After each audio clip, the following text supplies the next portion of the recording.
Hi hello అండి, అందరూ ఎలా ఉన్నారు? నేనైతే బాగానే ఉన్నానండి. మా వారు పని దగ్గర నుంచి సడన్గానే ఇంత పార్సిల్ పట్టుకొని అయితే వచ్చారు. మా వారు గేట్ తీయగానే ఈ పార్సిల్ చూసి నేను ఏదో అనుకున్నానండి. తీరా మోసి చూస్తే వాటర్ ప్యూరిఫైర్. నాకైతే అసలు చెప్పే లేదండి కొంటున్నాననేసి. మా వారిపైన అయితే నాకైతే చాలా కోపం వచ్చేసిందండి. ఇంట్లోకి ఏదైనా వస్తువులు కొనేటప్పుడు నాతో అస్సలు చెప్పరండి.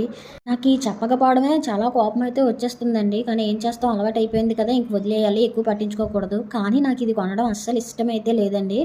మా వారి మీద అయితే నాకు చాలా కోపం అయితే వచ్చిందండి. ఎందుకంటే మాకు డైలీ కుళాయి నీళ్ళు అయితే వస్తాయండి. మార్నింగ్ పూట ఆ వాటర్ చాలా బాగుంటుంది, అది కూడా మంచి నీళ్ళే. నేను వచ్చేసి వద్దనే చెప్తానండి. ఎందుకంటే మనకి ఎలాగా వాటర్ వస్తుంది, మోటార్ నీళ్ళు ఉన్నాయి, అలాంటప్పుడు ఎందుకు చెప్పండి.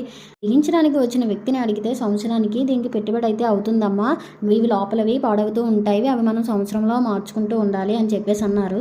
నేను వెంటనే వెళ్ళి మా వారిని అయితే అడిగాను, ఏంటండి సంవత్సరం దీన్ని కూడా పెట్టుబడి పెట్టుకోవాలి, ఎందుకు వచ్చిన పాట అండి ఇదంతాని. మా వారితో అయితే చాలాసేపు అయితే తత్రించానండి. కానీ మా వారు ఆయన అనుకున్నదే చేస్తారు తప్ప మనం చెప్పింది అసలు చేయరు. మా వారు వచ్చేసి అంటున్నారు, ఉదయాన్నే కుళాయి నీళ్ళ టయానికి లేగలేకపోతున్నావు కదా, ఈసారి లేగాల్సిన పని కూడా లేదు, ప్యూరిఫై ఉంది కదా, నువ్వు నచ్చినట్టు ఇందులో వాటరే వాడేయొచ్చు సంవత్సరం వరకు అనేసి చెప్తున్నారు. మళ్ళీని నీకోసమే కదా ఆలోచించి కొన్నాను, నన్ను అర్థం చేసుకోవు అని చెప్పేసి నవ్వుతూ చెప్తున్నారండి. ఏది ఏమైనా నీకోసమే అని చెప్పారు కదండి, ఆ మాట చాలు కదా మనకి.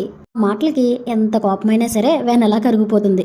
మేము రోజువారీ తాగే వాటర్ ఎలా ఉంటుందో ఆయన చెక్ చేయమని చెప్తే, చాలా బాగుందమ్మా, ఈ వాటర్ కూడా చాలా మంచిదని చెప్పేసి అన్నారు.